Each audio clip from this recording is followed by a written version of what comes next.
Selamat pagi anak-anak semuanya. Selamat pagi, Bu. Bagaimana kabarnya? Baik. Mari kita buka pelajaran di pagi hari ini dengan berdoa sesuai dengan keyakinan masing-masing. Berdoa dipersilakan. Berdoa selesai. Baik, kita masuk ke mata pelajaran sejarah Indonesia. Nah, sebelumnya ada yang tahu nggak sejarah itu apa? Tahu? Sejarah itu cerita masa lalu. Benar sekali. Terus sejarah di mata siswa itu ada yang beropini membosankan, ada juga yang seru. Tapi kali ini materi yang akan Ibu sampaikan itu mengenai kearifan lokal kita sendiri. Karena tidak etis kan, kita tinggal di Yogyakarta, namun kita nggak tahu bagaimana sih ceritanya, bagaimana sih historisnya, bagaimana peran Yogyakarta itu. Di sini Ibu akan menyampaikan mengenai Yogyakarta sebagai pusat peradaban. Sebelum masuk ke materi utama, Ibu akan menyampaikan tujuan pembelajaran kita. Jadi tujuan pembelajaran kita itu untuk menganalisis peran Yogyakarta dalam sejarah Nusantara. Kemudian setelah tahu perannya, kita akan mempelajari tentang kontribusi Yogyakarta. Kontribusi Yogyakarta itu apa aja selama dalam sejarah Nusantara, khususnya pada masa perjuangan kemerdekaan Indonesia. Nah, ternyata teman-teman, itu Yogyakarta pernah menjadi ibu kota sementara pada tahun 1946 hingga 1949. Kemudian setelah tahu peran dan kontribusinya, kita akan mempelajari mengenai nilai-nilai pendidikan karakter dalam keistimewaan Yogyakarta dan mengaitkannya dengan kehidupan sehari-hari. Nah, masuk ke materi pertama, yaitu pada perjalanan Yogyakarta sebagai ibu kota Republik Indonesia, yaitu pada tanggal 5 September 45, itu ada peristiwa amanat bersejarah. Di situ Sultan Hamengkubuwono ke-9 dan Paku Alam ke-8 menyatakan bahwa Kesultanan dan Pakualaman akan menjadi bagian Republik Indonesia. Kemudian pada tanggal 4 Januari 46 itu Yogyakarta menjadi apa? Anak-anak? Ibu kota Indonesia. Ya, pada tanggal itulah pemerintah Republik Indonesia memutuskan untuk memindahkan ibu kotanya ke Yogyakarta. Karena pada saat itu Jakarta sedang memanas. Jakarta sedang berada di bawah pimpinan Belanda. Jadi beberapa daerah di Jakarta itu sudah dikuasai oleh Belanda. Kemudian karena merasa tidak aman dari ancaman Mirca atau sekutu, kemudian dipindahkanlah ke Yogyakarta untuk sementara ke Yogyakarta. Seperti ini karena Yogyakarta itu sebagai pusat pemerintahan dan markasnya perjuangan Indonesia. Kemudian di Gedung Agung inilah dijadikannya istana kepresidenan atau dijadikannya tempat untuk sementara para pahlawan atau karena pemindahan ibu kota tersebut, jadi dipindahkannya di Gedung Agung tersebut. Pada tanggal 21 Juli atau Juni itu ada agresi militer Belanda pertama, tapi ternyata anak-anak semuanya pada tanggal 19 Desember itu terjadi lagi agresi militer Belanda kedua, di mana Belanda menyerang dan mulai menduduki beberapa wilayah di Yogyakarta. Dan tidak hanya itu, ada beberapa tokoh yang diculik seperti Presiden Soekarno, wakilnya yaitu Hatta, dan para menteri. Namun, rakyat Yogyakarta bersatu, bergabung, bergotong royong untuk melakukan perlawanan gerilya. Pada tanggal 1 Maret 49, ada serangan umum 1 Maret, di mana TNI dan rakyat Yogyakarta melancarkan serangan besar-besaran untuk memberikan pemahaman kepada dunia bahwa Republik Indonesia masih mampu bertahan dan masih mampu melawan para penjajah.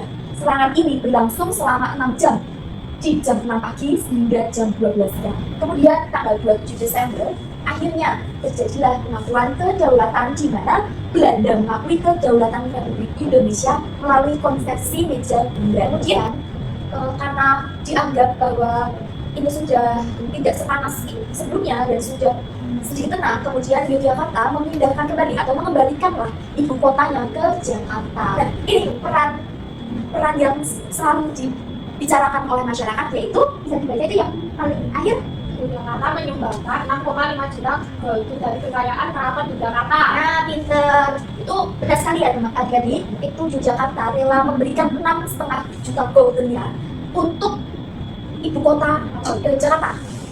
Jadi itu dari keraton atau Sri Sultan Hamengkubuwono memberikan aset keraton Yogyakarta senilai 6,5 juta golden ke Jakarta. Jadi untuk memulai ibu kota yang baru. Kemudian pada tanggal 3 Agustus 1950, akhirnya Republik Indonesia memutuskan suatu keputusan, yaitu status keistimewaan. Pemerintah mengeluarkan Undang-Undang Nomor 3 Tahun 1950 untuk memberikan status daerah istimewa untuk Yogyakarta. Kita tahu bahwa di semua daerah Indonesia yang memiliki julukan daerah istimewa itu hanya Yogyakarta, karena ternyata Yogyakarta ini memiliki peran yang sangat besar, peran yang sangat pokok. Kemudian di daerah istimewa Yogyakarta ini juga berbeda dengan daerah lain, di mana daerah Yogyakarta ini jika memutuskan gubernur, itu gubernurnya tidak dipilih, tidak melalui coblosan, tapi melalui turun-temurun, jadi dari pihak keratonnya. Karena daerah istimewa Yogyakarta ini dipimpin oleh sebuah raja yang juga sebagai gubernur. Kemudian ini ada konsep sejarah, representasinya, dan nilai karakter yang bisa kita implementasikan di kehidupan kita sehari-hari seperti ini. Misalkan Jambu Kakutomo itu kepemimpinan yang bijaksana, itu karena menggambarkan Sultan Hamengkubuwono tadi yang menjadi pemimpin yang mengayomi, adil, bijaksana. Kemudian falsafah Memayu Hayuning Bawono, gotong royong dan guyub rukun, muri-muri kebudayaan. Nah, muri-muri kebudayaan ini diambil dari status keistimewaan daerah istimewa Yogyakarta. Karena tidak ada yang berbeda dengan daerah yang lain. Kemudian ini juga jadi ciri khas kita. Kemudian Teposmiro dan adab asor dalam tutur kata maupun tindakan sehari-hari ini bisa diimplementasikan di kehidupan kita ya, maksudnya. Nah, karena tadi Ibu sudah menyampaikan beberapa materi, apakah anak-anak sudah sedikit paham? Sudah Ibu. Untuk mematangkan pemahaman itu, Ibu akan memberikan tugas kelompok. Jadi peserta didik mohon dibuat kelompok 2 peserta didik ya, 2 hingga 4. Oke. Ibu akan membagikan undian. Silakan perwakilannya bisa dulu.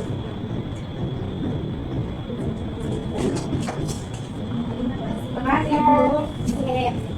Nah, karena kalian sudah mendapatkan undian, yang depan undian berapa? 2. Yang belakang 3. Oke, ini Ibu memberikan LKPD atau lembaran kerja. Di situ sudah ada soal. Dimohon kalian bisa nanti Ibu akan memutarkan sebuah video. Nah, kalian harus menyimak, dan setelah menyimak di situ kalian ada yang dapat Jambu Kakutomo, Hamemayu, kemudian gotong royong. Itu nanti kalian cari di video. Kemudian mana sih perilaku yang mencerminkan sikap tersebut. Kemudian kalian berikan contoh penerapan nilai-nilai pada kehidupan modern. Nah, berikut adalah videonya. Nah, itu ada amanat yang tadi Ibu sampaikan. Yang sebenarnya ada di materi. Ini adalah para tokoh-tokoh pahlawan.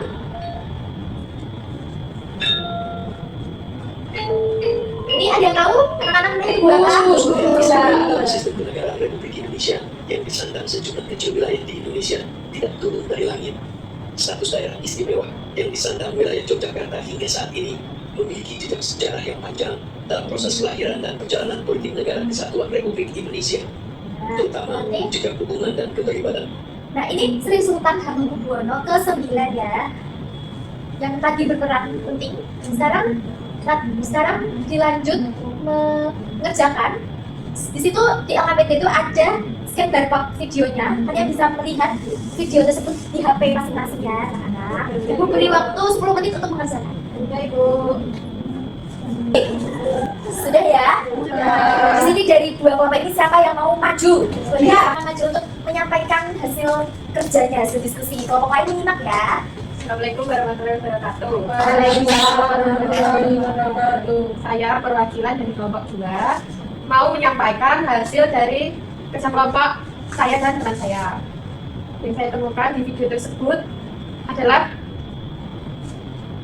representasi dari Jalmo Kakutomo, yaitu menjadi pemimpin yang berkarakter, mengayomi, bijaksana, yang tercermin pada tokoh Sri Sultan Hamengkubuwono ke-9 yang melindungi dan memimpin masyarakat dengan bijaksana.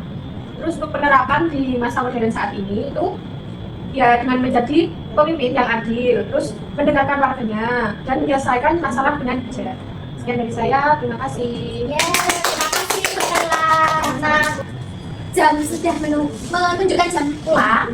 Ibu sebelumnya akan menyampaikan untuk tugas di rumah ya. Tugasnya gampang aja. Nanti Ibu akan share sebuah post test di WA, di grup WA. Nanti silakan anak-anak bisa mengerjakan di rumah. Baik, Ibu akan menutup pelajaran di hari ini tentang sejarah Indonesia. Jika ada salah tutur kata dari Ibu mohon minta maaf sebesar-besarnya. Baik.